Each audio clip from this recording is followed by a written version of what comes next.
Bonjour à toutes et tous. Bonjour chers amis. Est-ce que vous m'entendez m'exprimer? Parfait. Euh, je suis Michel Taube, le fondateur d'Opinion Internationale et du Forum Opinion Outre-mer. Il est 17h53 à Paris, 12h53 en Martinique et 3-4 heures du matin en Nouvelle-Calédonie.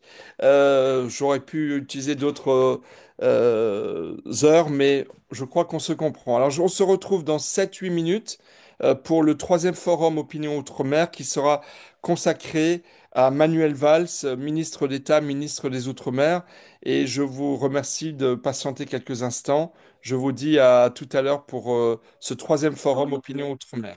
À tout à l'heure.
Oui, mesdames, messieurs, chers amis, bonsoir.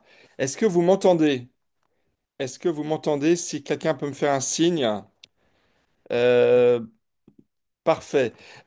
Merci d'être avec nous. Il est 18h01. Je vais encore vous demander de patienter quelques instants, allez, 2-3 minutes, 5 minutes maximum, pour démarrer ce troisième forum Opinion Outre-mer. Merci à ceux qui sont là déjà en avance. On commence à 18h05 précise, si vous le voulez bien, pour parler de la visite prochaine de Manuel Valls aux Antilles et de son rôle de ministre des Outre-mer, ministre d'État, mais on en parle dans 3 minutes exactement. Encore un peu de patience et je vous dis à tout de suite. Merci.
Bonsoir, me revoici. Merci à tous, à toutes et tous d'être là. Est-ce que vous m'entendez? Est-ce que quelqu'un peut me faire un signe? Parfait. Merci à vous. D'ailleurs, ça pourrait être le cri de ralliement des partisans des Outre-mer français. Si vous le voulez, on pourra un jour faire un montage photo de tous les amoureux des Outre-mer dans la République française. Merci à toutes, à vous toutes et tous d'être là pour le troisième forum Opinion Outre-mer. Vous connaissez Opinion Internationale qui, en novembre dernier, a lancé la rubrique Opinion Outre-mer, qui publie de nombreux articles pour éclairer sur les enjeux des Outre-mer, avec un focus important sur la Martinique, mais on s'ouvre de plus en plus. Et nous avons commencé à instaurer ce rendez-vous bimensuel qui est le Forum Opinion Outre-mer, qui a lieu le deuxième et le quatrième lundi de chaque mois à 13h heure de Martinique, 18h heure de Paris, pour débattre des enjeux et des solutions pour les Outre-mer dans la République française. Alors, aujourd'hui, après les deux premiers forums, celui de ce soir va porter sur une personnalité, un acteur clé aujourd'hui des Outre-mer qui est Manuel Valls, ministre d'État, ministre des Outre-mer, ancien Premier ministre, qui a une longue histoire avec les Outre-mer. Et on va débattre librement, dans le respect mutuel, de ce que l'on peut attendre de Manuel Valls, de son rendez-vous avec les Outre-mer.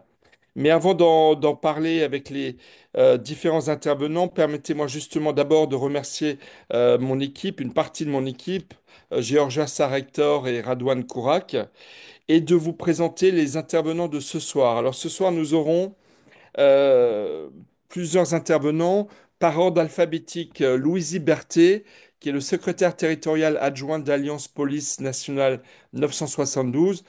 Merci à Louisie Berthet d'être présent. Vous étiez déjà intervenu dans un précédent forum. Nous aurons l'intervention également de Yann Monplaisir, que tout le monde connaît, qui est le maire de Saint-Joseph en Martinique. Nous aurons également la présence de Max Orville, ancien député européen et président du Modem Martinique, et de invité de dernière minute, et je la remercie de nous avoir en fait proposé d'intervenir, Madame Maude Petit, qui est une députée du Val-de-Marne, mais qui est martiniquaise, pour celles et ceux qui la connaissent, et qui a voulu également s'exprimer sur les attentes que l'on peut avoir de Manuel Valls. Vous le savez mieux que moi, il y a de très nombreux Martiniquais qui vivent dans l'Hexagone, et la parole d'une politique vivant dans l'Hexagone peut être intéressante. Je tiens à excuser Madame Conconne, sénatrice de Martinique, qui devait être présente parmi nous et qui finalement a eu un empêchement de dernière minute. Ce n'est que partie remise, je l'espère, et nous allons pouvoir démarrer. Alors la règle du jeu, ce soir, elle est très simple. Le forum va se passer en trois parties. La première, chacun des intervenants aura 5 minutes pour répondre à la question: quelles sont vos attentes du ministre des Outre-mer, ministre d'État, et notamment lors de sa prochaine visite aux Antilles, visite d'ailleurs qui a été confirmée officiellement par voie de communiqué de presse aujourd'hui même.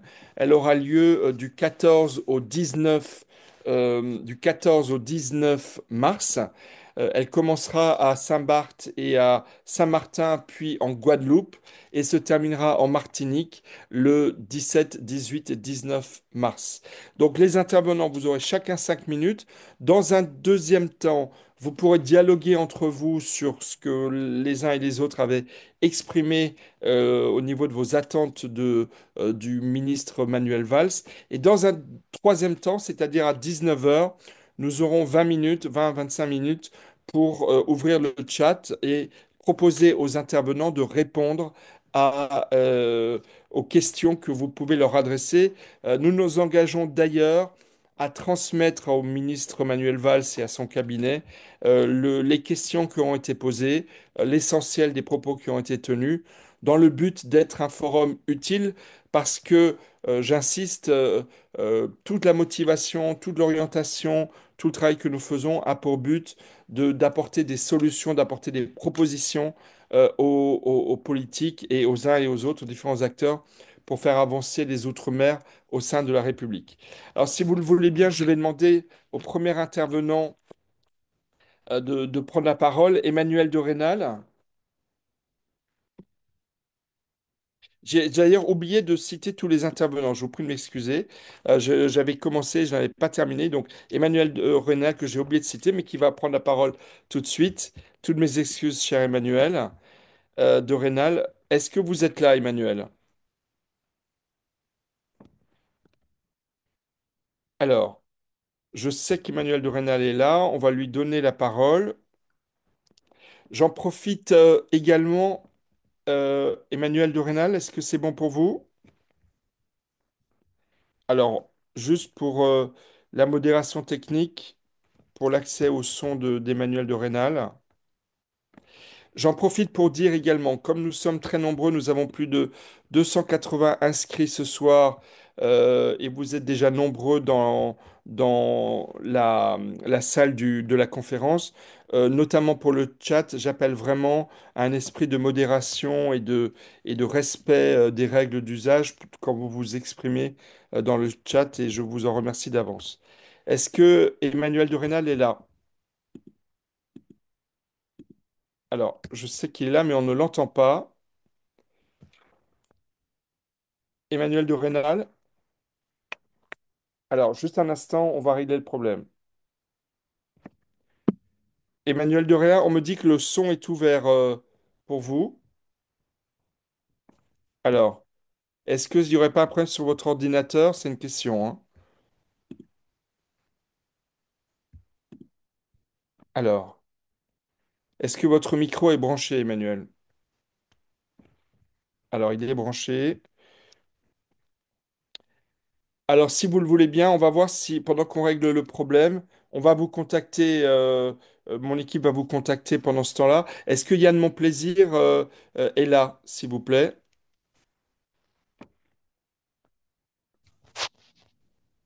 Ah, j'entends quelqu'un. Emmanuel Durenal? Oui, Ah, super, ça marche. Magnifique. Bonsoir, bonjour plutôt, parce qu'il est 13h12 en Martinique. Bonjour Emmanuel de Rénal. Merci d'être avec nous. Alors, vous avez plusieurs dimensions. En fait, j'en soulignerai trois si vous me le permettez. Vous êtes chef d'entreprise vivant en Martinique. Vous êtes également écrivain et je tiens à souligner l'un de vos derniers livres, si je ne me trompe pas, vous me direz si je me trompe, qui s'appelle Zamana, qui est un roman que vous avez récemment publié chez l'Harmattan. Et vous avez une troisième qualité, c'est que vous vous exprimez souvent dans les médias martiniquais, également à la une d'Opinion Internationale, aussi dans des tribunes. Et c'est, voilà, trois raisons pour vous donner la parole et vous proposer de partager avec nous vos attentes du ministre d'État, ministre des Outre-mer, Manuel Valls. Vous avez la parole pour 5 minutes. Merci à vous. oui, merci Michel. Alors, effectivement, le ministre viendra prochainement en Martinique et nous avons bien évidemment beaucoup d'attentes à son égard. Alors, moi, je vais me contenter de parler des attentes qui relèvent du champ économique, rappeler peut-être le contexte dans lequel nos économies se débattent tant bien que mal depuis des décennies. Et je parle en particulier de ce qui se déroule dans les Antilles, en Martinique et en Guadeloupe où ces territoires sont marqués d'abord par un effondrement démographique depuis 15 ans, depuis 2009 en particulier, où chaque année, ces territoires perdent environ 4 à 5 000 habitants par an, c'est-à-dire l'équivalent d'une petite commune qui est rayée de la carte chaque année, avec en corollaire le vieillissement des populations. Et donc, nous sommes sur un chemin d'effondrement qu'il est important de corriger en rétablissant notamment l'esprit d'attractivité. Donc, il y a une attente très forte vis-à-vis de l'État sur cette question. La deuxième chose qu'il faut souligner, c'est que la Martinique et la Guadeloupe en particulier sont en état de mal développement depuis des décennies et que toutes les mesures qui ont été prises les unes après les autres depuis 40 ans sont des mesures qui n'ont jamais été à la hauteur ou qui n'ont jamais eu l'ambition de régler fondamentalement nos problèmes. Ce sont des mesures qui ont été un peu correctives, un peu, qui adaptaient des mesures nationales. Mais en dehors de la dernière grande loi de défiscalisation qui remonte à 1986, qui a été peut-être la dernière loi choc qui a pu avoir un effet sur notre économie, depuis cette date, on ne peut pas noter qu'il y a eu de grandes mesures significatives qui permettaient de régler nos problèmes structurels.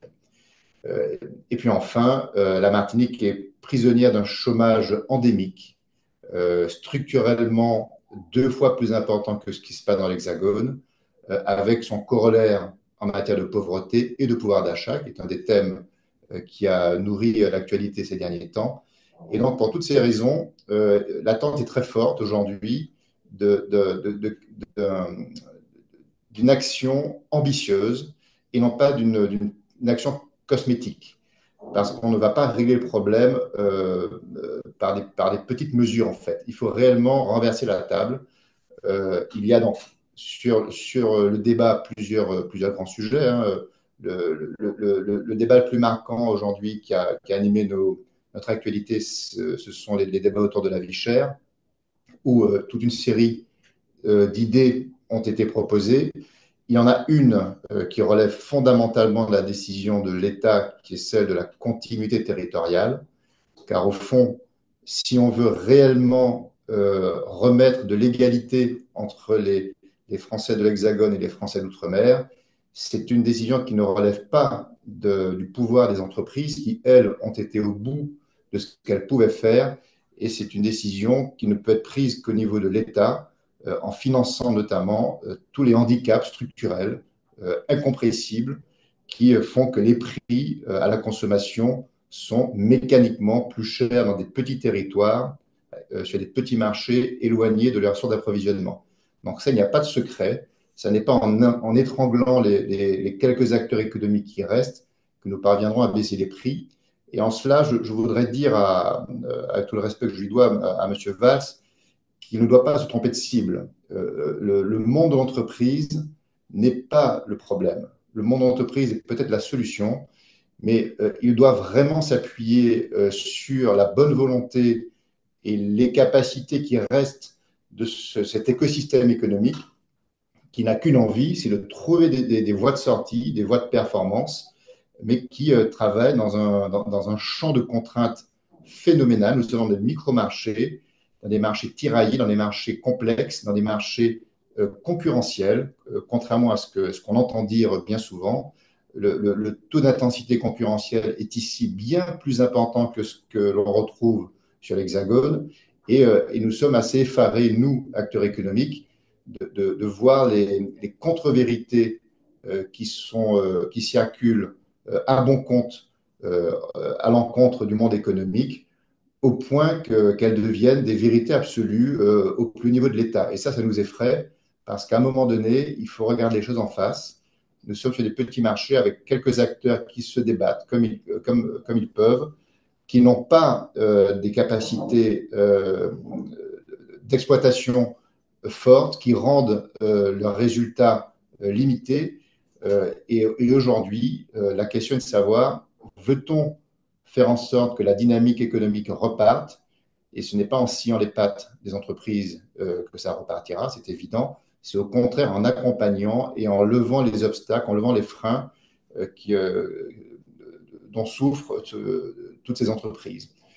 Voilà un petit peu le grand message. Alors, et pour en terminer, j'ai envie de dire, puisque je crois que le cœur du débat vient un peu prisonnier de ce débat sur la vie chère, qui est un thème important, il est vrai, qui n'est pas à mon sens le thème central, mais qui est quand même un thème important.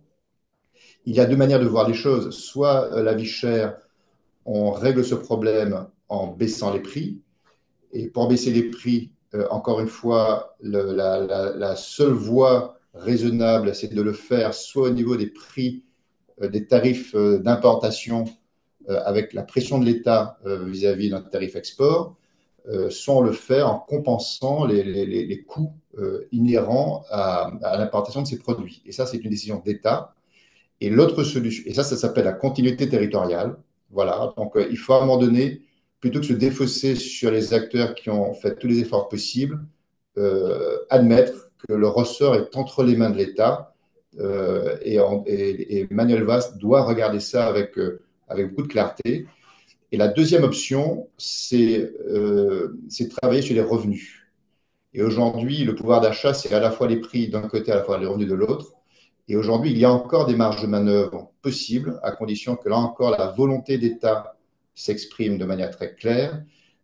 Il y a notamment, on en parlera sans doute tout à l'heure, un dispositif que moi j'appelle de mes voeux, mais je ne suis pas le seul heureusement, qui est d'obtenir par dérogation une exonération totale des charges sociales et patronales de tous les salaires du privé, de manière à ce que le salaire brut devienne le salaire net, et qu'ainsi les salaires du privé retrouvent immédiatement 20% de pouvoir d'achat disponible. Et ça peut s'obtenir parce que, d'une part, l'Europe a levé les freins grâce au travail notamment de Max Orville, qui a obtenu un avis favorable en 2022. Et d'autre part, parce que c'est assez légitime de corriger par une mesure ambitieuse, forte, nos handicaps, d'autant plus que nous sommes dans un bassin qui est un bassin caribéen, où nous sommes contraints par des lois, par des règles françaises et européennes, dans un environnement qui, lui, est totalement dérégulé et qu'on ne peut pas parvenir à commercer convenablement avec notre environnement si on ne se remet pas à niveau. Et donc, c'est sur les exploitations de nos entreprises qu'il faut agir. Et donc, le principe de la zone franche sociale pourrait nous permettre de nous réouvrir sur notre bassin caribéen. Excellent, Emmanuel de Rénal. Merci pour la concision, la précision de vos propos. Et c'est vrai que lorsque Manuel Valls écrivait à tous les députés et parlementaires français, euh, Sénat et Assemblée nationale, un courrier dans lequel il dit je sais que le combat contre la vie chère implique une véritable transformation des économies ultramarines. Vous lui avez donné quelques pistes intéressantes pour cette transformation des économies ultramarines, mais sans effectivement casser l'outil économique productif et créateur de richesse, d'innovation et d'investissement dont effectivement les Antilles et la Martinique, les Antilles et les Outre-mer ont besoin. On va passer la parole à Yann Monplaisir, mais avant cela, n'hésitez pas, mesdames, messieurs, vous êtes quasiment 100 participants, je crois qu'on est à 99. Encore une personne, on atteindra les 100, mais on a eu quand même 280 inscrits, donc peut-être que vous serez à la fin encore plus nombreux. N'hésitez pas à poser des questions dans le chat écrit, ou sinon, à la fin, on donnera la parole à quelques-uns qui demanderont la parole, mais le plus simple, ce serait de mettre vos questions à l'un ou l'autre des intervenants dans le chat qui est ouvert. N'hésitez pas à le faire ou des questions à Manuel Valls qu'on transmettra, comme je le disais, en introduction. Yann Monplaisir, est-ce que vous êtes là, Yann Monplaisir? Maire de Saint-Joseph, en Martinique. Alors, je suis sûr qu'on va vous entendre d'un instant à l'autre. Yann Monplaisir. Alors, est-ce qu'on entend Yann Monplaisir? Alors, excusez-nous, c'est toujours... Si vous pouvez activer votre son, me dit la technique, Yann Monplaisir. Alors, est-ce que Yann Monplaisir et sinon Louise Berthet, est-ce que Louise Berthet est là? Alors, Oui, voilà. Vous m'entendez là? oui, on vous entend, Yann Voilà. Monplaisir. Très Merci. bien. Alors, on vous entend, mais on ne vous voit pas, mais on va finir par vous voir. Il faut qu'on vous voit également. Ben, j'aimerais bien que vous me voyiez, mais il faudrait que vous m'autorisiez. Alors, je suis sûr que l'image va arriver, mais si vous le voulez bien, on va commencer. Vous avez 5 minutes pour répondre à la question, qu'est-ce que vous attendez du ministre d'État, ministre des Outre-mer, Manuel Valls, surtout que maintenant nous avons la confirmation qu'il viendra aux Antilles et plus particulièrement en Martinique les 17, 18 et 19 mars prochains. C'est à vous pour 5 minutes, Yann, mon plaisir.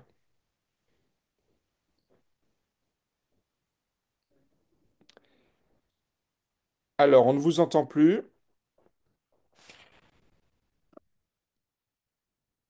Alors, est-ce que vous êtes là, Yann, mon plaisir?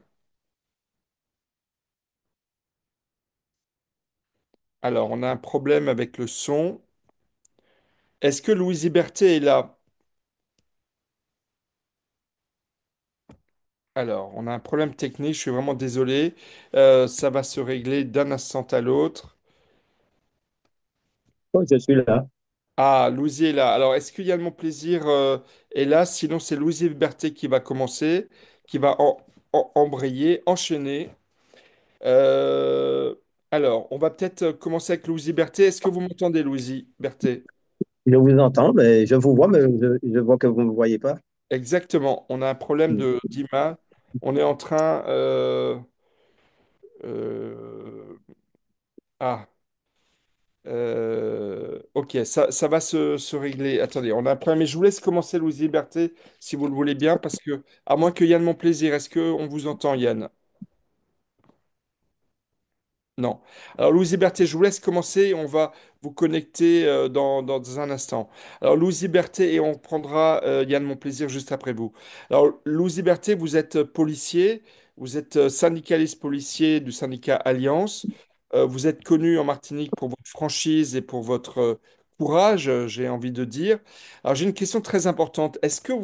Qu'est-ce que vous attendez de Manuel Valls, ministre des Outre-mer? Alors, on dit souvent que les questions régaliennes, les questions de sécurité ne sont pas du ressort du ministre des Outre-mer, mais véritablement du ministre de l'Intérieur. Mais avec Manuel Valls, on peut considérer, ancien Premier ministre, une voix qui se fait entendre, qui est évidemment une grande personnalité de la vie politique française. Donc on peut s'attendre aussi à des prises de position de sa part sur les questions régaliennes qui vous concernent plus directement. Qu'est-ce que vous attendez de Manuel Valls, Louis Berthet? Bonjour à tous, hein. Enfin, j'aurais tendance à dire que j'attends rien du ministre des Locom parce que déjà, c'est pas son domaine vraiment la sécurité, mais néanmoins, son prédécesseur était venu en Martinique et j'ai eu le temps de parler avec lui, d'échanger avec lui et je lui avais demandé un nombre de fonctionnaires de police bien spécialisés et il m'a fait avoir ses policiers. Donc, comme quoi, quand on est ministre et quand on veut et quand on peut, on le fait. Et donc, moi, si j'attends quelque chose de monsieur le ministre qui arrive, la première des choses, c'est de ne pas se laisser piéger. De ne pas se laisser piéger par des personnes illégitimement représentées en Martinique. C'est-à-dire que là, avoir envie d'aller causer avec le RPRAG, il faudrait peut-être qu'il enlève ça dans sa tête. Parce que non seulement ils parleraient avec des personnes qui viennent de la délinquance, ils ont le droit d'être rétablis, ils ont le droit d'être blanchis, ils ont le droit de tout ce qu'on peut faire.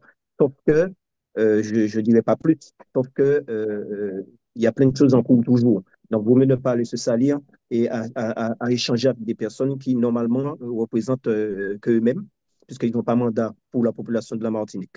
La deuxième des choses, c'est que, comme M. Derina l'a dit tout à l'heure là, je serai sur la continuité territoriale à demander au ministre, justement, dans sa visite, s'il vient, que nous faisons un, et la force c'est ça, hein, c'est un et indivisible, hein, si je comprends bien. Donc, normalement, ce qu'on a donné à la Corse, pour la continuité territoriale, ce qu'on a donné à la Corse, on peut le donner à la Martinique. Et ça a été un très grand bien d'avoir fait cette continuité territoriale pour la Corse, puisqu'ils ils sont bien contents et ils n'en veulent pas en démordre.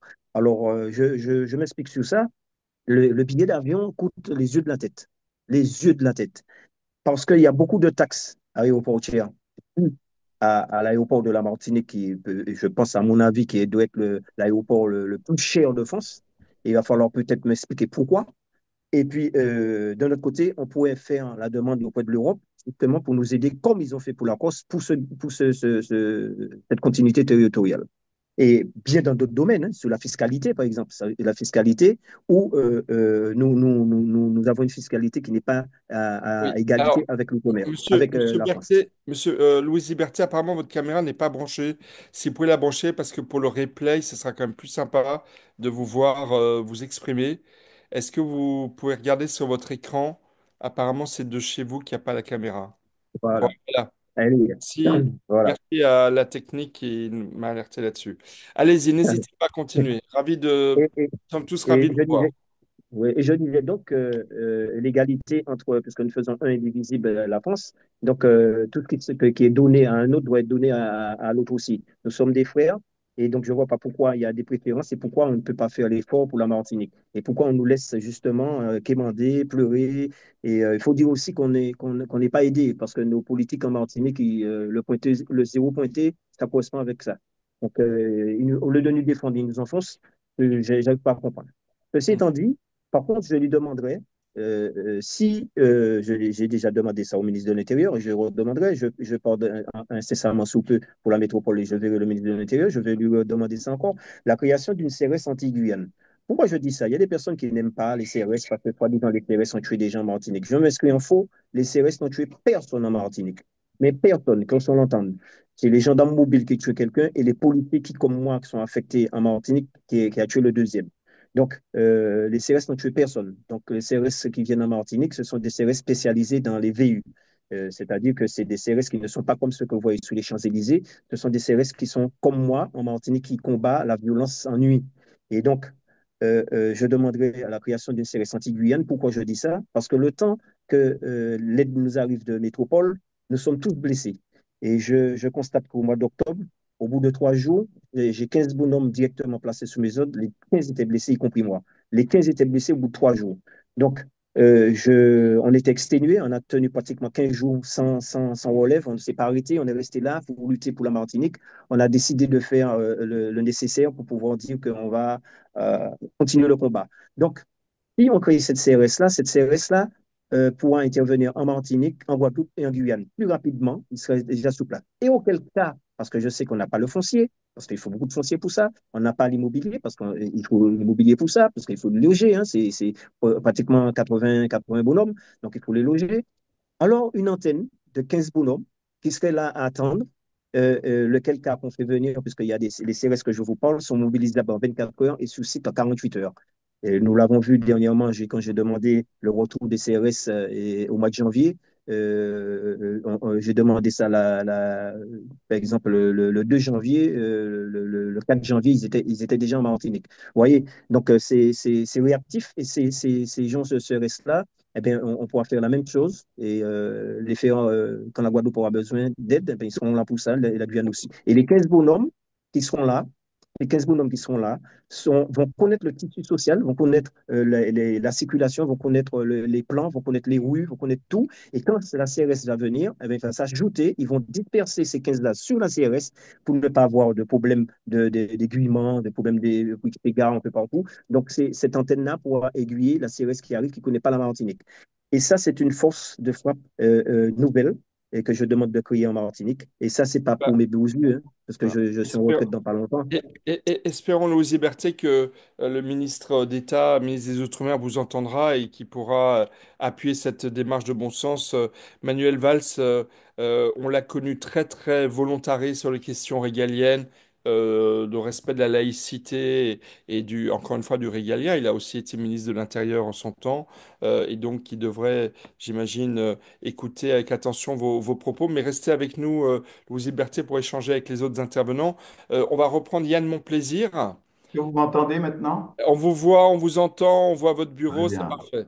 merci. Merci à vous d'être avec nous. Alors, vous êtes maire de Saint-Joseph, en Oui. Martinique. Vous avez entendu notamment être le premier à alerter sur les violences dont avaient été l'objet les maires de Martinique au plus fort du mouvement dit de la vie chère, mais qui était aussi un mouvement d'insurrection très très très violente et suite à des attaques très directes sur des maires, vous aviez réagi. Qu'est-ce que vous attendez de la visite de Manuel Valls, Yann Monplaisir? J'en attends beaucoup sans être naïf. J'en attends beaucoup parce que M. Valls vient après une série de 7 ministres en 6 ans, à ceci près que M. Valls est un homme d'État, que c'est un politique de premier plan qui a de l'expérience et qui, s'il a accepté d'assumer cette mission, l'a nécessairement assorti de l'engagement du Premier ministre d'être à l'écoute de sa démarche et de ses demandes. C'est ce qui s'était passé à l'époque avec Bernard Pons, qui avait l'oreille de Jacques Chirac, et c'est ce qui s'était passé également avec M. Le Pessec. En d'autres termes, quand on a un ministre de l'Outre-mer qui pèse, il peut influencer les décisions et il peut marquer son temps. C'est pour cela que j'en attends beaucoup. Euh, je l'avais remarqué et observé sur la scène politique depuis un certain nombre d'années. Vous savez très bien que moi, je suis un homme de droite, que je suis à l'origine du parti Les Républicains. Monsieur Valls est aussi un républicain et Monsieur Valls est aussi un homme qui est attentif et à l'écoute de tous. Donc, de ce point de vue-là, pour moi, c'est positif. Mais je ne suis pas naïf. Je sais que les attentes ici aussi sont très grandes, que les besoins sont également très importants. Je pense que le moment est venu d'abord de sortir d'une ambiguïté politique. Mais l'ambiguïté politique, en fait, elle est nourrie par nous-mêmes. Donc c'est à nous de sortir de cette ambiguïté. Il y a des mouvements politiques divers qui expriment une volonté d'indépendance et qui n'osent pas aller jusqu'au bout du raisonnement, générant ainsi une forme de frustration chez certains, mais utilisant cet argument également pour masquer le vrai contenu de leur démarche. En d'autres termes, moi, je respecte les gens qui ont cette opinion. Ils peuvent penser que c'est la solution, mais qu'ils aillent au bout de la logique, qu'ils n'utilisent pas cela pour générer des frustrations dans la population sans pour autant aller au bout du raisonnement. Donc je pense que cette ambiguïté-là, il faut la lever. Mais si cette ambiguïté existe, c'est parce qu'il y a des problématiques réelles auxquelles on n'a pas apporté de réponse. Mm. L'État lui-même a fait le constat de la vie chère. Il l'a fait il y a près de 70 ans de cela. Il a constaté que la vie était plus chère chez nous et il a surpayé ses salariés. Il a laissé dans le même temps tout le reste de la population, et notamment, si je puis dire, ceux qui sont censés produire, les agriculteurs, les professions libérales, etc. Il a laissé tous ces gens-là dans le marasme de la vie chère. Il a donc, cet État, généré un sentiment de frustration et d'injustice institutionnalisé. Il faut y mettre un terme. Il faut que l'État comprenne que ça ne peut pas durer, qu'il ne peut pas y avoir ces gens qui vivent à deux vitesses. Ceux qui, certes, sont soumis à la vie chère, mais qui ont une compensation en termes de revenus et qui sont dans le système. Et puis ceux qui sont exclus du système. Donc j'attends de lui qu'il apporte une réponse et je note que, avec Max Orville et Emmanuel de Rênal l'a rappelé, nous soutenons l'idée d'avoir cette zone franche sociale qui permettra de revaloriser les salaires du secteur privé, ramenant ainsi une forme de justice et d'équité qui d'ailleurs va doper la consommation et qui va entraîner, qui va avoir un effet d'entraînement sur notre économie. C'est une chose importante, ça me paraît fondamental que l'État reconnaisse cette situation et dise, je vais y mettre un terme. Et en deux Ensuite, minutes, pour conclure, et ensuite, je ne pensais pas avoir parlé si longtemps. Ensuite, déjà intéressant. ensuite, ensuite, je voudrais également que l'État prenne un certain nombre de mesures très précises. Le sentiment d'injustice existe dans ce pays. Ce n'est pas qu'un sentiment, c'est aussi une réalité. Il faut donc que l'on laisse respirer un peu cette économie.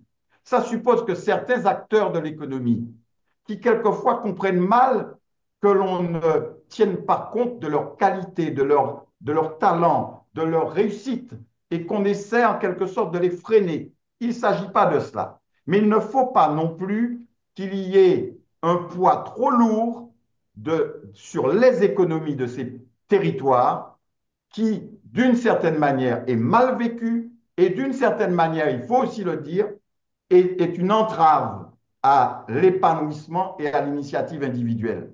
Bon, moi, je vais être très imagé. Je sais que ça va heurter certains, mon propos. Mais moi, je l'ai dit à M. Valls.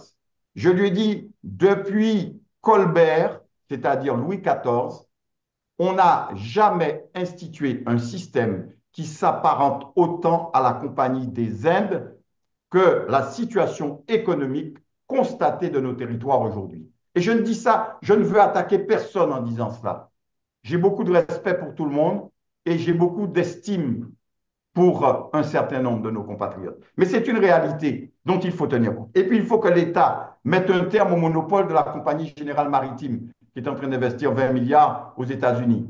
Il faut pour cela cantonner le volume de transport que peut faire cette compagnie de manière arbitraire. 60%, ça me paraît légitime. Et puis les 40% restants, on les met sur le marché privé. Et il faut enfin que l'État intervienne dans le domaine aérien, comme il l'a fait par le passé. Mais aujourd'hui, il n'ose plus le faire. Parce que comme il a soutenu artificiellement la compagnie Corsair en lui accordant 340 millions d'euros de subventions sous la forme d'un abandon des créances qu'il avait sur cette compagnie.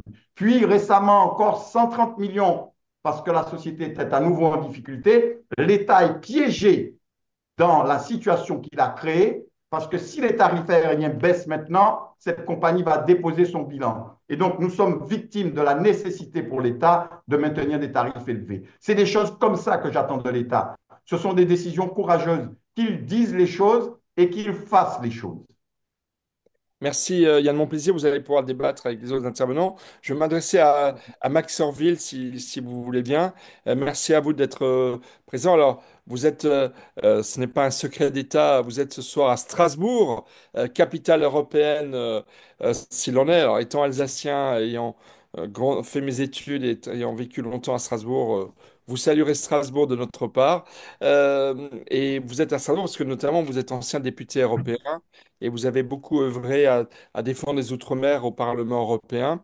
Vous êtes aussi président du MoDem en Martinique et référent Outre-mer de Martinique. Alors permettez-moi, Marc Sorbier, de vous poser une question très politique. Euh, Manuel Valls a été désigné, s'est vu proposer cette fonction de ministre des Outre-mer par François Bayrou, qui est le président du MoDem.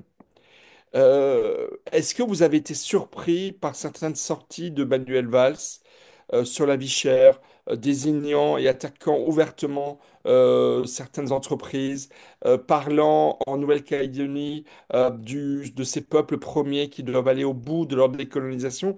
Comment vous avez réagi? Est-ce que vous vous félicitez de ce que fait Manuel Valls? Est-ce que quelque part, Manuel Valls ne vous fait-il pas, ne vous inquiète-t-il pas un peu? Bonsoir. Vous, Modem, qui êtes au Modem des grands partisans de la modération et des voix plus centristes et plus centrales. Bien, alors je vais vous répondre que chaque ministre a sa manière de faire. Je suis au Modem, mais je suis avant tout un ultramarin. Et moi, ce que j'ai envie de dire ce soir tient en trois choses. J'ai entendu tout à l'heure Yann Monplaisir et je partage avec lui une idée. Cette idée, c'est que Manuel Valls est un homme d'État, est un ancien Premier ministre. Et que si on veut que les Outre-mer soient entendus, que les problématiques soient prises en main, sa nomination est une bonne chose, parce que c'est un ministre d'État. Yann Monplaisir rappelait l'apport important de la relation entre Bernard Pons et Jacques Chirac. Là, nous avons un ministre des Outre-mer de premier plan. Ça, c'est la première chose. Est-ce que les déclarations de Manuel Valls m'ont surpris, étonné? J'ai envie de dire, bien évidemment, en tant qu'ultramarin, je peux être légitimement surpris. Mais ce que j'attends de lui, c'est que aujourd'hui, nous avons une société martiniquaise qui est profondément fracturée et qui souffre de la problématique de la vie chère. Et ça, c'est un fait. C'est un fait certain. Donc, je viendrai d'abord avec, je lui demanderai de venir avec l'idée qu'il faut écouter tout le monde et pas uniquement certains, de quelque bord que ce soit, mais d'écouter tout le monde. La deuxième chose, de répondre aux problèmes de la vie chère en tenant compte des euh, propositions qui ont été faites. Et je remercie Yann Monplaisir et Emmanuel de Rênal d'avoir rappelé qu'au niveau de l'Europe, hein, j'ai proposé ce que j'ai appelé les zones franches sociales, je le répète.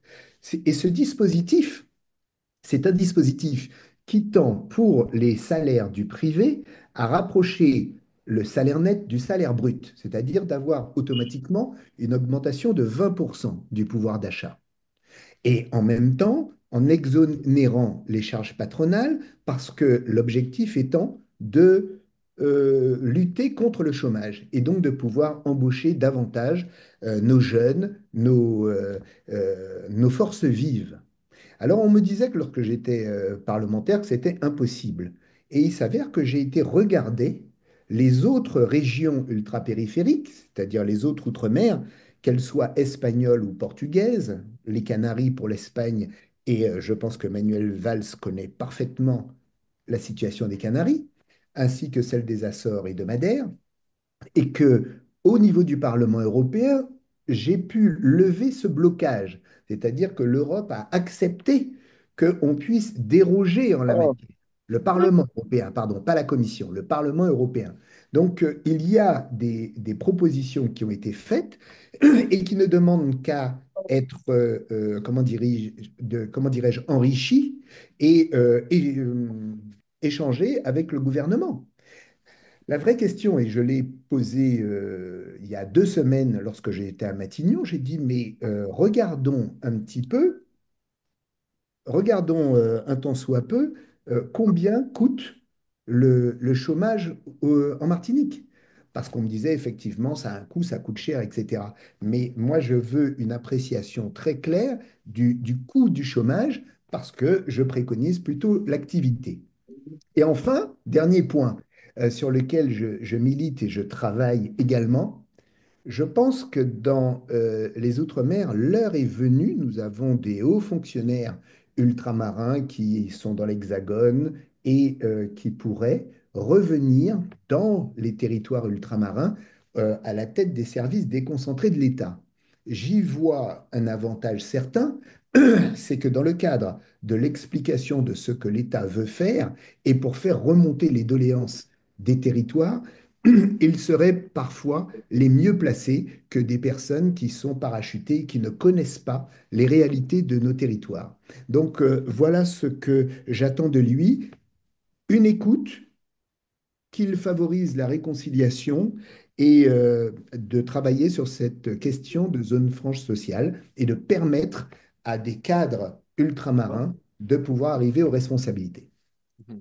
Merci à vous. Alors, Emmanuel de Rênal, Louise Liberté, Yann Monplaisir, Max Orvé, est-ce que vous voulez débattre entre vous? On attend l'arrivée de Maude Petit, la députée du Val-de-Marne, mais pour le moment, elle n'est pas là. Selon toute vraisemblance, elle ne devrait pas tarder. Euh, n'hésitez pas à dialoguer. Est-ce qu'Emmanuel de Rênal, vous voulez rebondir sur ce que vous avez entendu? Oui, je veux bien. Allez-y, allez-y, Emmanuel. Oui, oui.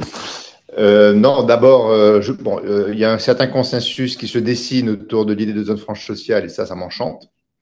C'est l'occasion de rappeler aussi François Bayrou, d'ailleurs, quelques... excusez-moi, Emmanuel de Rênal, François Bayrou avait employé ces termes pour la Mayotte en parlant de zone franche globale pour Mayotte, mais effectivement, l'idée que vous défendez avec d'autres, c'est de l'étendre à l'ensemble des Outre-mer comme compensation de tous les problèmes structurels, d'éloignement, de petitesse des marchés, de problèmes sociaux qu'ont les Outre-mer. Je vous ai interrompu, excusez-moi, Emmanuel. Oui, oui. Oui, donc c'est une idée qui peut maintenant performer, enfin continuer d'avancer. Et j'ai bien envie de mettre en parallèle les bienfaits d'une zone franche sociale par rapport aux efforts qui ont été faits sur les prix au terme des grandes discussions du, de la fin d'année dernière et rappeler quelques chiffres.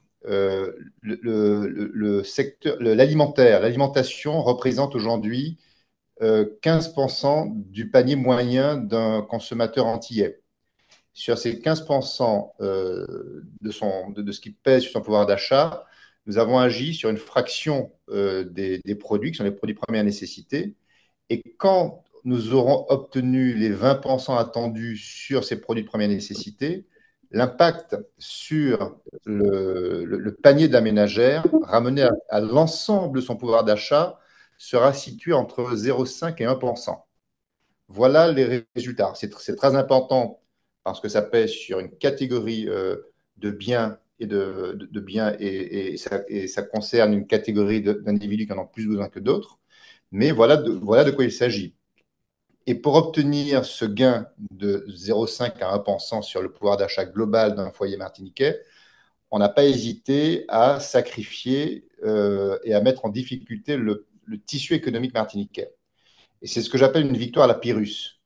Parce qu'on ne peut pas imaginer que les choses iront mieux avec un tissu économique, avec des entrepreneurs découragés, avec des entreprises fragilisées. Et donc, il faut revenir de manière impérative sur l'idée que les entreprises sont la solution et elles doivent être soutenues. Il faut arrêter de les voir comme le problème.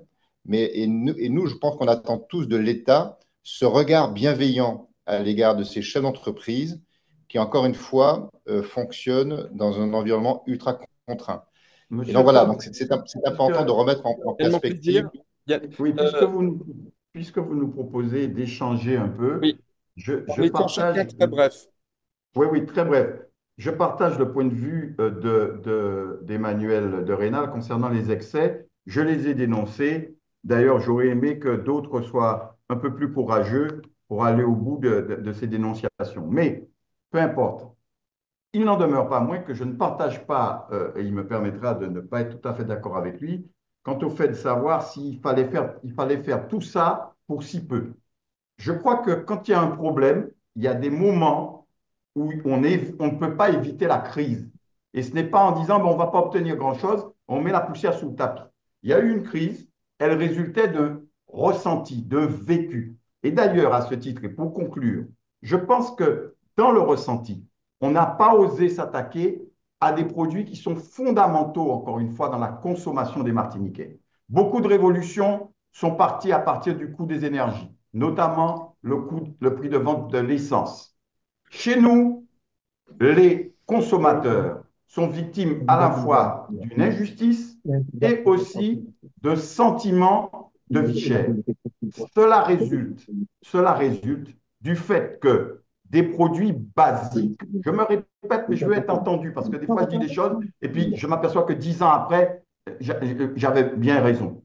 Des produits basiques comme l'eau, le riz, les yaourts, autant de choses que les gens, la population achète quasiment tous les jours.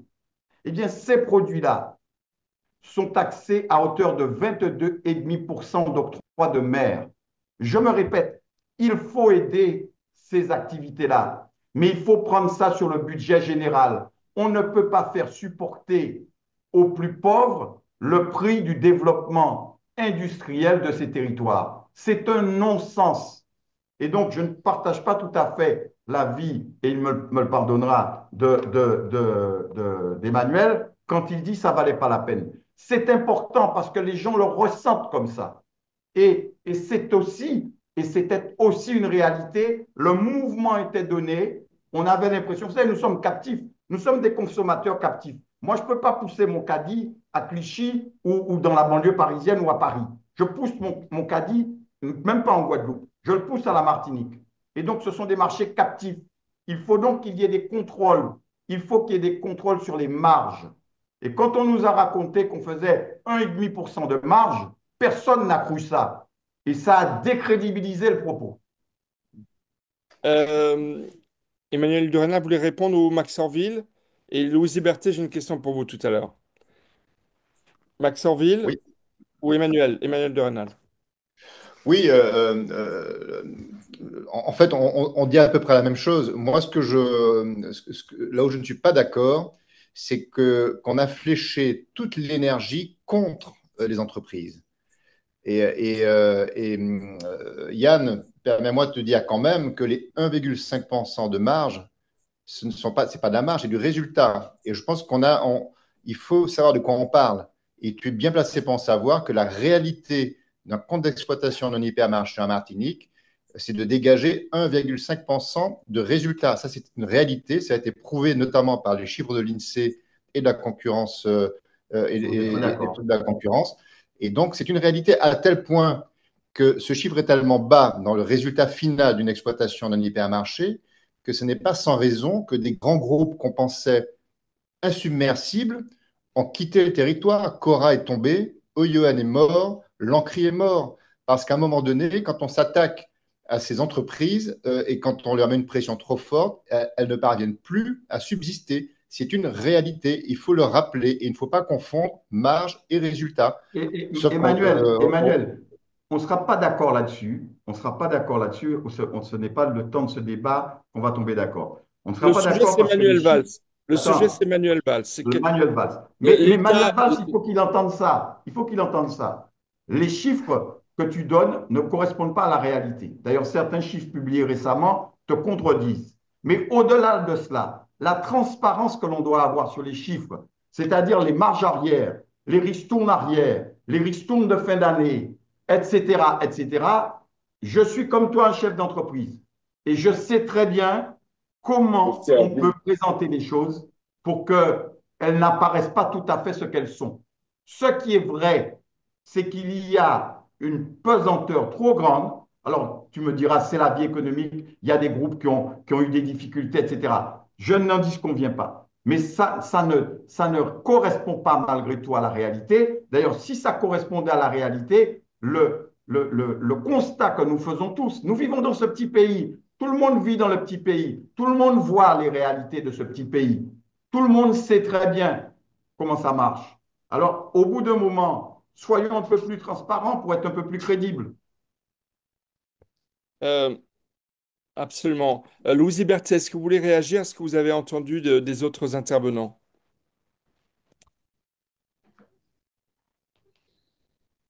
Louise Berthet?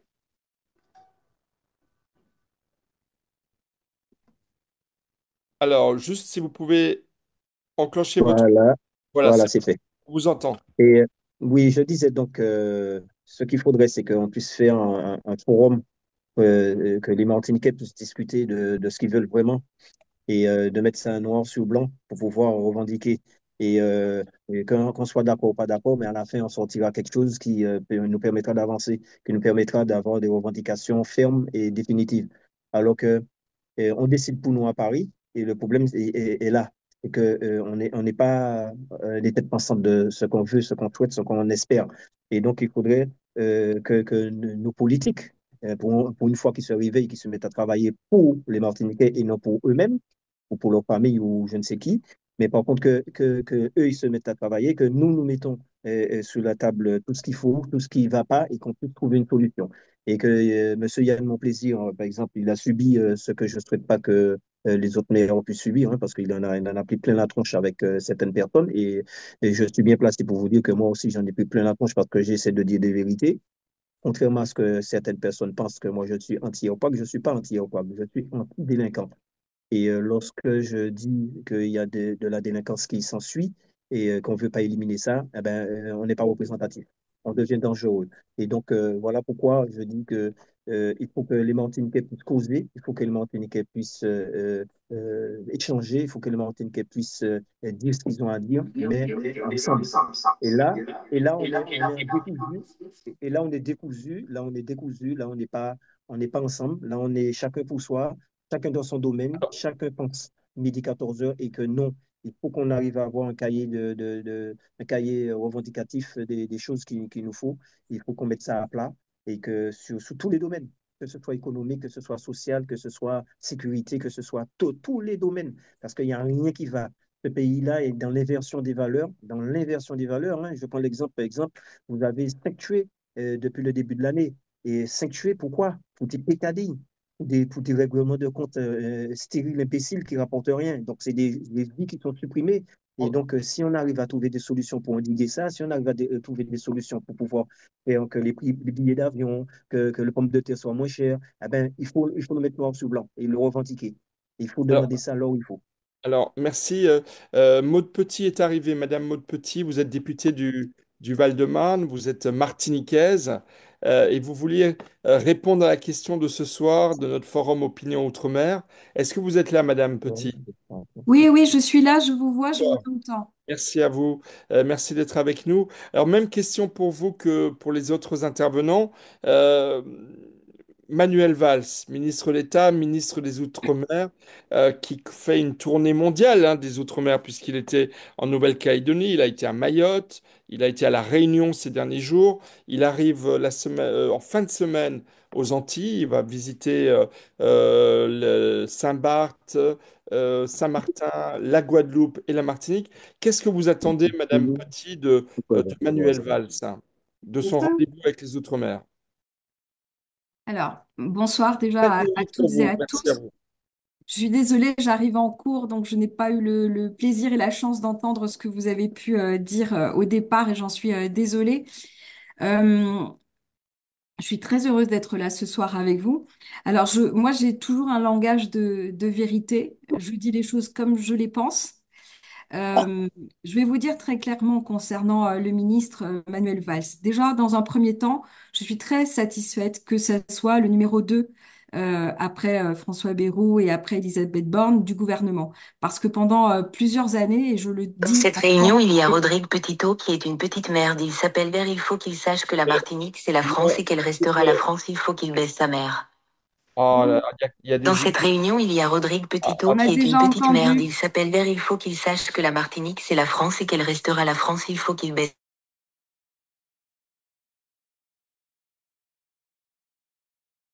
Bon, une petite interruption assez particulière. Alors malheureusement, ça c'est la règle du jeu dans les Oui. réunions publiques, que ce soit en présentiel ou sur Zoom.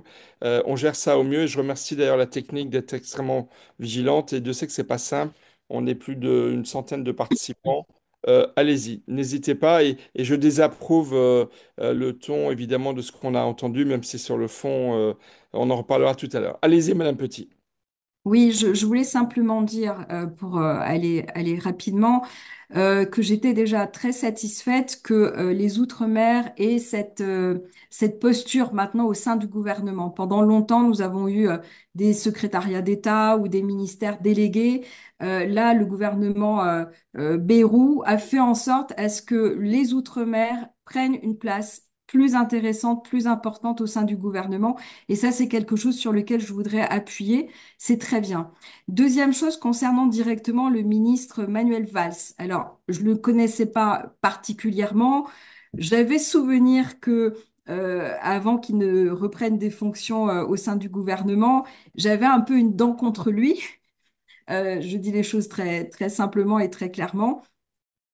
Je n'arrive plus à me souvenir exactement de quoi il s'agissait, mais maintenant qu'il a été nommé ministre, j'ai eu l'occasion oui, je dis les choses très, très directement, j'ai eu l'occasion donc de travailler et d'échanger avec lui sur plusieurs sujets, en commission des affaires économiques et en séance aussi, sur les textes qui étaient la vie chère, bien évidemment, et le texte sur l'urgence à Mayotte.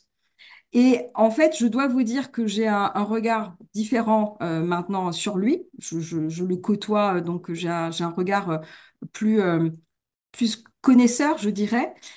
Pour moi, c'est quelqu'un qui a envie de travailler, qui a envie de faire avancer les situations sur l'outre-mer. Je ne suis pas sûre qu'il soit uniquement dans le discours. Je crois, en tout cas c'est mon opinion personnelle, que quand il dit les choses, il a véritablement envie qu'elles se concrétisent. Donc, il se déplace, il montre beaucoup d'intérêt et beaucoup d'attention à tout ce qui se passe en outre-mer. Et je pense qu'il a envie véritablement de faire avancer les sujets. Et en particulier, puisque nous sommes là ce soir sur le sujet de la vie chère en Outre-mer, en particulier sur ce sujet-là. Après, il ne faudrait pas, maintenant je ne suis pas conseillère du ministre, mais il ne faudrait pas qu'il soit sur un axe et qu'il oublie de prendre l'entièreté du sujet de la vie chère en Outre-mer. Il n'y a pas qu'un seul axe, il n'y a pas que certaines personnes sur lesquelles il faut taper, il y a une globalité des choses à voir et j'espère qu'il va pouvoir avancer assez rapidement sur le sujet. En tout cas, moi je serai à ses côtés pour l'aider, bien évidemment. Très bien. Merci Madame Petit. On va continuer à faire tourner. Alors, peut-être sur le chat, il y a plusieurs questions qui nous ont été posées. Il y a une question notamment qui a été posée par Cindy Mouloui sur la continuité territoriale. Pourquoi est-ce que l'ensemble des Outre-mer ne bénéficie pas de la continuité territoriale comme la Corse en bénéficie? Est-ce que finalement, ce ne serait pas la solution la plus simple et la meilleure des reconnaissances des particularités, des singularités, de la distance, de la petitesse des marchés, que d'adopter une continuité territoriale pour tous les Outre-mer, ce serait ça permettrait peut-être, comme les lois de défiscalisation en 1986, de donner un très gros coup de fouet aux économies des Outre-mer. Peut-être Emmanuel de Rênal, si vous voulez répondre en 2 minutes, ou tout autre intervenant, ou Monsieur Orville, comme vous voulez, bien entendu, ou Madame Petit. Oui, je me permets de Oui. prendre la parole, parce que je vais devoir vous quitter Oui. dans quelques minutes, mais tout à fait d'accord. La question de la continuité territoriale au niveau européen, c'est ce que j'ai proposé en plus. Lorsque j'ai souhaité ces zones franches sociales, c'est parce que j'ai vu qu'elles s'appliquaient, par exemple, aux Canaries, qu'elles s'appliquaient aux Açores et Madère.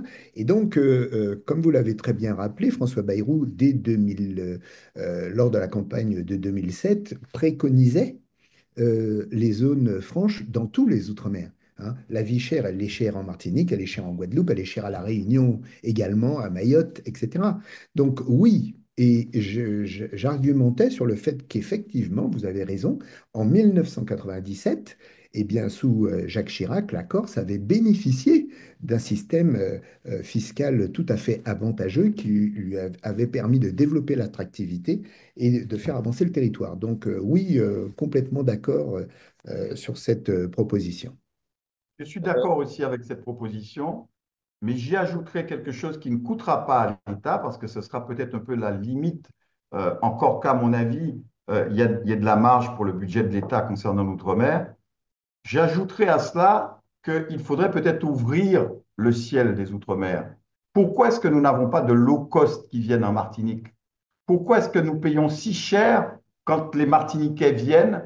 Et pourquoi est-ce que ça vient entraver les flux touristiques? Parce que précisément, au moment où les gîtes, les hôtels sont vides, les tarifs sont exorbitants. Donc, il suffirait d'inciter, voire d'autoriser des compagnies low cost à desservir nos destinations et on verrait que les choses changent. Pourquoi est-ce que Transavia, par exemple, ne dessert pas l'outre-mer et singulièrement nos territoires? C'est la politique d'Air France, en concertation sans doute avec l'État. Bien sûr, très bonne idée. Emmanuel Durenal, un mot sur la continuité territoriale ou je peux passer à une autre question? Non, je pense que tout a été dit. C'est évident que c'est la bonne formule, surtout si on s'inscrit dans les règles de la République, égalité, liberté, fraternité, au nom de l'égalité.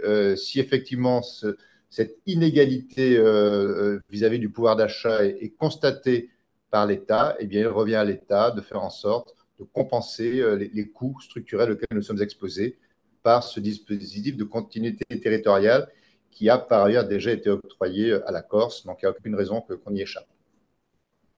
Madame Petit, j'allais vous poser une question, mais allez-y. Simplement sur ce point, et je rejoins bien évidemment les positions qui ont été présentées, le sujet est mis à l'ordre du jour, hein. Il y a une réflexion qui sera faite au sein du gouvernement et donc normalement avec les parlementaires sur le sujet, parce qu'il n'y a pas de raison qu'on n'arrive pas à avancer sur le sujet de la continuité territoriale. Ça paraît une évidence pour tout le monde et pourtant il y a encore des réticences. Donc normalement le sujet il est posé, c'était déjà une première chose. Ok. Alors j'ai une question. Parmi les commentaires sur le chat, il y a une question que j'ai envie de vous adresser à vous, Madame Petit, puisque vous êtes parmi ces très nombreux ultramarins de métropole et de l'Hexagone. Il y a une question qui est posée. Est-ce que les Antilles sont vraiment stratégiques pour la France? Pas de ressources minérales, etc., nous dit Monsieur ou Madame Duval. Et une manière aussi, c'est pour ça qu'Opinion Internationale, qui est un média généraliste, national, parisien, on va dire, pour aller vite, même si on est situé un peu tous, un peu partout dans le monde au niveau de l'équipe. Effectivement, Paris, entre guillemets, ne tient pas assez compte des Outre-mer et sous-estime souvent l'importance stratégique des Outre-mer. Vous êtes d'accord avec ça, Madame Petit? Oui. Oui, je suis absolument d'accord avec ça. Euh, Trop peu souvent, en fait, Paris se soucie de ses outre-mer, alors qu'il y a une tonne de choses importantes et intéressantes à pouvoir y trouver. Moi, je milite effectivement pour qu'on les prenne beaucoup plus en compte. Et je vais d'ailleurs commencer dans quelque temps une mission. J'ai demandé à avoir cette mission sur la place des outre-mer dans la diplomatie française. Et vous voyez, je pense que ça, c'est un sujet sur lequel on ne se penche pas suffisamment souvent, mais il y a la France, en fait, est présente sur l'ensemble des océans, pardon, à travers le monde entier. Et en fait, on a l'impression que les décisions sont prises uniquement au niveau de Paris, à l'Élysée en particulier, au ministère des Affaires étrangères, alors que nous avons des bras dans tous les océans et on n'entend pas suffisamment les élus locaux. On ne leur permet pas, en tout cas, de prendre la parole pour parler aussi au nom de la France. Et je trouve que c'est quelque chose qui est dommage. Donc ça vaut pour la diplomatie. Ça vaut pour l'expertise. Vous savez, aujourd'hui, on est dans une période de changement climatique. On commence à avoir des moustiques. Le moustique qui transmet la dengue est arrivé dans le Val-de-Marne. Les moustiques sont en train d'arriver. Il fait de plus en plus chaud. On a des températures qui vont peut-être être tropicales à un moment donné. Eh ben, j'estime que, par exemple, on pourrait se pencher sur l'expertise des Outre-mer pour traiter tout ce qui est contagion, piqûres d'insectes, etc. Ça n'est pas fait suffisamment. On a une expertise aussi sur tout ce qui est parasismique, anticyclonique. Et vous voyez, cette expertise qu'on a La d'un côté, Martinique est une terre française. façonnés par Attention, on l'histoire a et de le destin nouveau. commun avec la Alors, je suis France. vraiment Ceux désolé. qui prônent la division, On comme essaie Rodrigue de. Petitot qui appelait le vert. Celui qui fait ça, c'est vraiment totalement. Voilà. Merci à Radouane et Georges d'avoir coupé le micro. Allez-y, Madame Petit, je suis vraiment De désolé. faire sortir cette personne. Ouais, on va la Non, faire. je disais qu'on a une expertise très importante dans les Outre-mer et en fait, on n'utilise pas suffisamment cette expertise. Alors, vous savez, c'est souvent à travers des textes de loi qu'on peut insérer cette notion-là. Moi, j'en ai parlé justement de cette expertise lorsque nous étions en train de travailler sur la loi sur l'urgence à Mayotte. Figurez-vous que Mayotte, qui est un territoire d'outre-mer, n'est pas suffisamment équipé, n'est pas suffisamment expérimenté dans tout ce qui est euh, risque cyclonique. Et je disais que ça pouvait être intéressant d'aller justement solliciter les personnes qui sont en Martinique, en Guadeloupe, etc. Parce qu'il y a une expertise de ces personnes à pouvoir porter, y compris à Mayotte. Donc ça, c'est un travail de longue haleine, mais qu'il faut absolument faire. Et je suis tout à fait d'accord sur le constat. Nous ne sommes pas suffisamment reconnus, nous ne sommes pas suffisamment sollicités dans les Outre-mer. Est-ce qu'il y a des commentaires des uns ou des autres? Vive la Martinique française et Oh, nique les s'il vous traîtres plaît, comme franchement, Petitot. franchement, Vive la Martinique oui, française et alors, nique. Bon, moi, je voudrais simplement dire à l'abruti qui intervient que si ses propos sont aussi réducteurs, ils n'apportent rien à notre débat et au contraire, il peut justifier des attitudes réaction par réaction à cela. Donc, qu'il arrête cette bêtise. Nous n'avons pas besoin d'entendre ces bêtises-là ce matin. et je remercie les modérateurs qui font un très gros travail de vigilance. On est 100 participants et c'est pas simple à gérer. Qu'avez-vous fait, Yann, pour la Martinique? Bon, alors, voilà. Donc, on va arrêter. On ne va Moi, pas, je n'ai on va pas pas peur répondre. d'être Non, non, Yann, attaqué. Yann, mon Sachez petit gars, vous bien. n'avez pas. C'est pas la peine de répondre à des Non, mais personnes. moi, je n'ai pas peur d'être attaqué. La personne qui nomme mon nom, il va nommer mon nom 3000 fois s'il veut. C'est comme Monsieur Petitot quand il m'a menacé. Quand on me menace, je réponds. Je n'ai pas Avec peur ton de cette crâne personne. chauve. Mais qu'elle se démasque. Qu'elle se démasque, pas lâchement. Venez là, parlez et qu'on sache qui vous êtes. Cette lâcheté-là nous empêche d'avancer. Mais on va tous avancer dans l'intérêt de la Eh Martinique. bien, donnez-moi la parole. On va certainement pas donner la parole à une voix cachée qui ne donne pas son nom. Ça va de soi. Ce que je vous propose, il est 19h13, il nous reste 5-7 minutes. Je vais vous proposer à chacun, Emmanuel de Rênal, Yann Monplaisir, Louise Berthet et Maud Petit, parce que Max Orville a dû nous quitter. Si vous aviez un message à adresser à Manuel Valls, en 1 minute chacun, quel serait votre message? On commence avec qui? Qui est volontaire? Mais vous adressez directement à Manuel Valls. Moi, je veux bien. Je veux bien être Alors, Yann volontaire. Monplaisir, vous êtes en forme, allez-y. Je ne sais pas si je suis en forme, je suis égal à moi-même. C'est-à-dire que j'aime mon pays, j'ai envie de faire des choses et de voir avancer mon pays. Et c'est pour ça qu'il faut être dans la vérité. Des propositions ont été faites. J'ai entendu Madame la députée indiquer que le problème de la continuité territoriale est en discussion. Ça me réjouit d'entendre ça. Je sais que ce sera peut-être limité parce qu'il y a des problèmes de budget, etc. On peut comprendre tout ça. Mais à partir du moment où le principe est admis, on met le droit dans une logique qui nous conduira à une logique de développement. Il faut se battre contre les handicaps structurels. Il faut se battre contre les injustices. Il faut plus d'équité. Il faut laisser plus d'espace à la possibilité du développement de nos territoires. Et et ce sera le mot de la fin, je me suis un peu promené ces derniers temps à l'occasion du carnaval. Et voyez-vous, je suis plus que jamais convaincu que c'est le tourisme qui est un des moteurs possibles du développement de nos territoires. Regardez les villes où la population augmente. Regardez les villes où il y a de l'activité économique.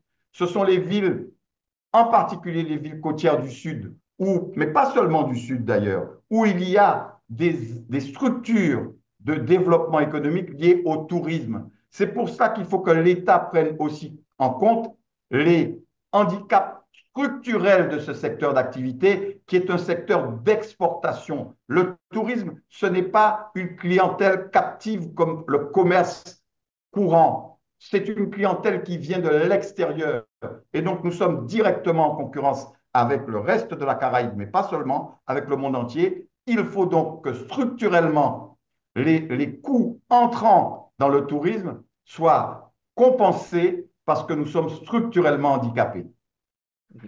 Qui veut... Mon message est que je veux des actes. Vous venez avec vos cravates oranges et vos craines chauves donner des S'il vous leçons. plaît, alors Mais vous êtes comme Petito, vous n'aimez pas la Martinique, vous êtes des traîtres. Cynique. Honte éternelle aux traîtres comme Roderick d'être fouetté Petito.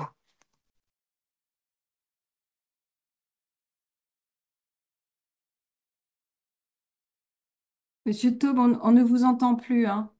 Votre micro est coupé aussi. voilà. Non, je disais merci de me l'avoir rappelé, Madame Petit. On va demander à Emmanuel de Rênal quel est son message à Manuel Valls et on vous branche le micro parce que maintenant on distribue les micros au compte-gouttes.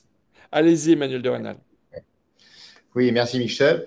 Moi, j'ai envie de rappeler à Manuel Valls qu'il y a dans les Outre-mer des Français qui veulent absolument renforcer le lien national. Moi, je suis désolé de constater que dans les territoires d'outre-mer, il y a des forces qui consistent à distendre ce lien national, et ça depuis des décennies, et en prenant le risque de mettre nos petits territoires dans des impasses. Et aujourd'hui, je crois qu'il faut qu'on retrouve un lien dans lequel chacun retrouve sa pleine identité. Ce n'est pas parce que je suis français européen que je suis moins martiniquais et moins caribéen. Donc je crois qu'il faut qu'on règle nos problèmes de relation avec la France, mais une relation qui doit à nouveau être fière, être adulte, et de manière à pouvoir optimiser les coopérations et jouer pleinement notre rôle pour la France au-delà des frontières hexagonales. L'outre-mer agrandit la France dans toutes ses dimensions, sur le plan territorial, sur le plan culturel, sur le plan de son influence. Nous avons un rôle à jouer et nous devons absolument régler nos problèmes relationnels, qui sont des problèmes ambigus depuis trop longtemps. Alors, est-ce que ça doit passer par une consultation? Peut-être, mais aujourd'hui, l'état des relations génère des points de vue démagogiques qui viennent pourrir les débats, qui viennent ajouter des filtres qui ne sont pas bons quand on veut traiter nos problèmes. Et je crois qu'il faut qu'on règle ça. Donc, comment instaurer les conditions d'un dialogue sincère entre chacun dans ce territoire, entre nous d'abord et entre nous et la République. Il y a là un vrai travail. Et pour bien illustrer mon propos, je veux faire référence à ce que l'État a entrepris dans les années 2000 en instaurant le principe du dialogue social, qui a consisté à réunir les forces vives contradictoires des territoires de la Martinique, les syndicats, les patrons, la société civile, dans un immense atelier qui a duré plus d'un an et demi, pour forcer chacun à faire tomber ses représentations sociales et arriver à un consensus d'appartenance. On a besoin de ça aujourd'hui. On avance dans ce pays en étant trop fracturé et donc on est trop faible parce que nous générons nous-mêmes nos propres divisions et l'État a sans doute un rôle à jouer avec nous, avec les forces vives constructives pour remettre un petit peu d'espérance dans nos territoires. Voilà. Merci, Emmanuel de Rênal. Est-ce que Louise Berthet est encore là? Louise Berthet? Oui. Louise Berthet, votre message à Manuel Valls en 1 minute, s'il vous plaît. On va vous mettre le micro. Chose à demander au ministre, c'est tout simplement qu'il fasse les états généraux de la Martinique. Je dis bien la Martinique, je ne dis pas dit des DOMCOM, je dis de la Martinique. Et de nous mettre devant nos responsabilités pour savoir ce qu'on veut, nous, peuple martiniquais, vraiment. Et ouvrir un cahier de revendications, justement, de doléances, pour qu'on puisse puiser dedans pour pouvoir faire avancer cette société. Et tant qu'on n'aura pas ce genre de trucs-là, on pourra beau parler, on pourra beau faire des trucs, on n'a pas de programme. Et eux, ils s'en foutent à 9000, 8000 kilomètres de nous, parce que nous-mêmes, on n'a pas de revendications, sinon on est tout azimut dans les revendications. Il faut qu'on se regroupe, il faut qu'on fasse une seule demande, qu'on parle d'une seule voix, on veut une seule chose pour la Martinique. Et tant qu'on n'aura pas fait ces états généraux de la Martinique, on sera toujours à la traîne et toujours en train de quémander en attendant que les ministres. Il faut qu'on cède nous-mêmes déjà, et puis après que les ministres viennent derrière. Donc, les états généraux de la Martinique. Merci. Maud Petit, si vous voulez bien votre message Manuel Valls, et après, je me permettrai de conclure ce troisième forum Opinion Outre-mer. Alors, déjà, je voudrais dire une chose de façon un petit peu plus générale et pas forcément à l'attention de Manuel Valls. C'est que je crois profondément qu'il faut éviter de rester uniquement entre élus ou compatriotes des Outre-mer pour faire entendre la cause des Outre-mer. Parce que quand on reste toujours en quant à soi et qu'on ne va pas chercher au-delà des soutiens, des alliés, eh ben en fait, en métropole, à Paris, dans l'Hexagone, on vous entend pas. On vous entend pas. Moi, je suis sensibilisée parce que je suis martiniquaise. J'ai vécu de longues années, de l'âge de 5 ans à 18 ans en Martinique, donc je suis forcément intéressée et sollicitée. Et j'essaie de participer le plus souvent possible à tout ce qui est réflexion sur les Outre-mer. Mais je ne dois pas être la seule. Et si vous restez entre vous, je vous le dis très clairement, hein, comment ils réagissent les élus, les députés, quand ils ne connaissent pas le sujet des Outre-mer en hémicycle? Soit ils sont pas présents, ils sont pas présents dans les commissions, ils sont pas présents dans les délégations, ils sont pas présents en séance. Quand on vote le budget Outre-mer, ils sont pas là parce qu'ils sont pas intéressés. Ça, c'est une chose. Alors, C'est en même l'absence. temps, Et deuxième chose, quand il y a des débats, et que certains des collègues des Outre-mer prennent la parole, eh ben, j'entends des réflexions du genre, ah ben oui, mais vous nous coûtez cher, etc., etc. Donc, il faut leur faire comprendre à ces gens-là aussi que les Outre-mer, c'est pas, ils coûtent cher, etc., ils sont loin.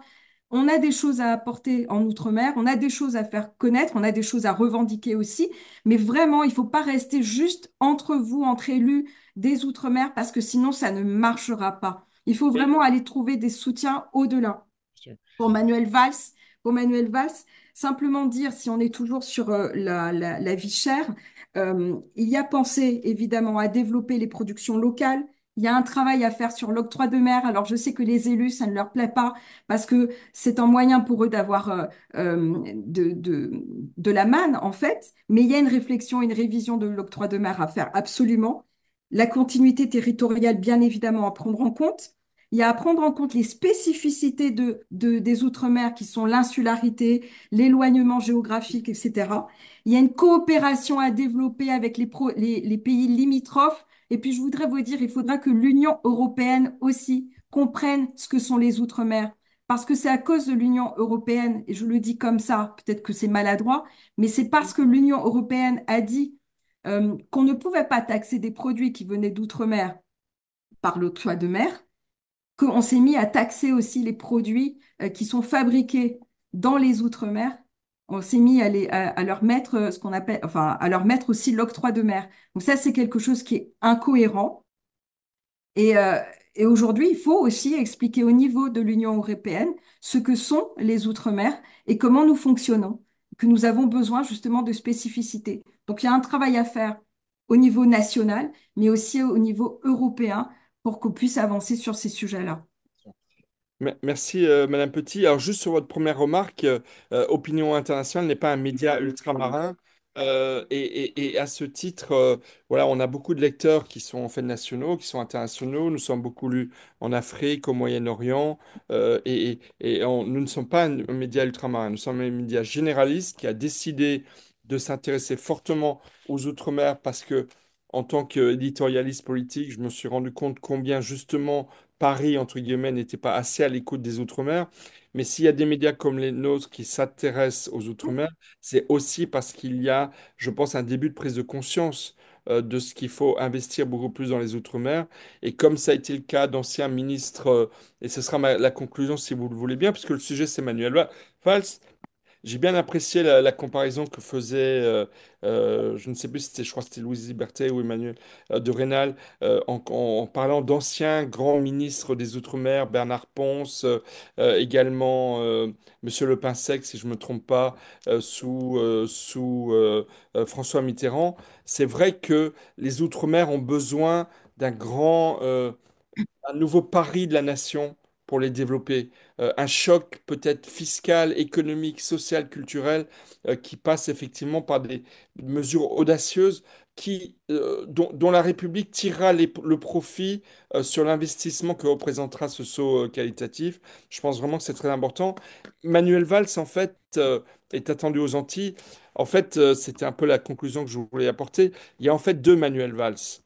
Alors, je ne ferai pas le coup de du valse à deux temps ou à trois temps, mais il y a Manuel Valls, le politique, très volontariste, que l'on connaît, qui est une grande personnalité nationale et qui effectivement apporte sa notoriété, sa volonté pour promouvoir davantage les Outre-mer au niveau de l'ensemble de la nation, et c'est une très bonne chose. Et le choix qu'a fait François Bayrou était très judicieux, je pense, de choisir, de proposer à Manuel Valls d'être ministre des Outre-mer. Manuel Valls a été très fort lorsqu'il était ministre de l'Intérieur. Lorsqu'il était Premier ministre, on se rappelle de sa présence très très forte lorsqu'il y avait eu les attentats en 2015. Voilà, Manuel Valls est un laïc attaché au régalien, attaché au respect.